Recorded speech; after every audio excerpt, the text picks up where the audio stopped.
एक बार की बात है, एक छोटे से गांव में एक गरीब किसान रमेश रहता था।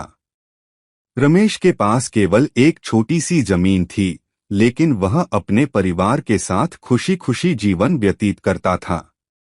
एक दिन जब वह अपने खेत में काम कर रहा था, तो अचानक उसे एक अजीब सी आवाज सुनाई दी। रमेश ने चारों ओर देखा, लेकिन उसे कुछ नजर नहीं आया। वह फिर से काम में जुट गया, लेकिन वह आवाज बार बार आने लगी। आखिरकार उसने उस आवाज का पीछा करने का फैसला किया। वह आवाज उसे खेत के कोने तक ले गई, जहां उसे एक चमकदार पत्थर मिला। रमेश ने वह पत्थर उठाया और उसके ऊपर की मिट्टी साफ की। जैसे ही उसने पत्थर को छुआ, उसे एक चमकदार रोशनी ने घेर लिया।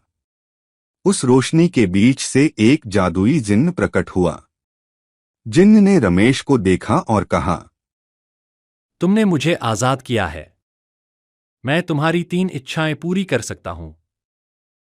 रमेश पहले तो बहुत हैरान हुआ, लेकिन फिर उसने सोचा कि यह उसके जीवन को बदल सकता है। उसने जिन्न से कहा, मेरी पहली इच्छा है कि मेरे खेत में हमेशा अच्छी फसल हो। तुम्हारी यह इच्छा पूरी हो गई। रमेश बहुत खुश हुआ और सोचने लगा कि अगली 2 इच्छाएं क्या मांगनी चाहिए। कुछ दिनों बाद रमेश ने देखा कि उसके खेत में सचमुच बहुत अच्छी फसल हो रही है। वह बहुत खुश था और गांव के लोगों के बीच उसका सम्मान बढ़ने लगा। लेकिन अब उसकी दूसरी इच्छा की बारी थी। उसने जिन्न को बुलाया और कहा, मेरी दूसरी इच्छा है कि मेरे पास बहुत सारा धन हो। जिन्न ने फिर से अपनी उंगली घुमाई और कहा, तुम्हारी यह इच्छा पूरी हो गई। रमेश के घर में अब सोने और चांदी के ढेर लग गए। वह अब बहुत धनी हो गया था, लेकिन उसने महसूस किया कि धन से खुशी नहीं खरीदी जा सकती।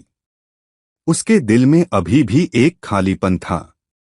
उसने सोचा कि उसकी तीसरी और अंतिम इच्छा क्या होनी चाहिए। फिर एक दिन उसने देखा कि गांव में एक बड़ा तूफान आ रहा है। गांव के लोग डर से भागने लगे, लेकिन रमेश ने सोचा कि उसे कुछ करना चाहिए। उसने जिन्न को बुलाया और कहा, मेरी तीसरी और अंतिम इच्छा है कि मेरे गांव के लोग हमेशा सुरक्षित रहें। जिन्न ने उसकी इच्छा पूरी की और तूफान तुरंत थम गया। गांव के लोग बहुत खुश हुए और रमेश का धन्यवाद करने लगे। रमेश ने महसूस किया कि असली खुशी दूसरों की भलाई में है। अब वह अपने खेत में काम करता और अपने धन का इस्तेमाल गांव के लोगों की मदद के लिए करता। जिन्न ने रमेश को अलविदा कहा और कहा, तुमने बहुत सही इच्छाएं मांगी। अब मैं चलता हूं।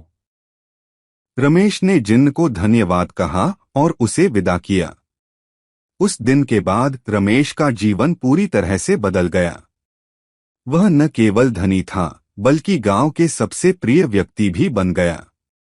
इस कहानी से हमें यह सीख मिलती है कि असली खुशी केवल धन और संपत्ति में नहीं होती, बल्कि दूसरों की भलाई में होती है। रमेश ने अपनी इच्छाओं का सही उपयोग करके न केवल अपना जीवन सुधारा, बल्कि अपने गांव का भी भविष्य सुरक्षित किया। यही सच्ची जादुई कहानी है, जहां इच्छाएं पूरी होने के बाद भी सच्चाई और नैतिकता की जीत होती है।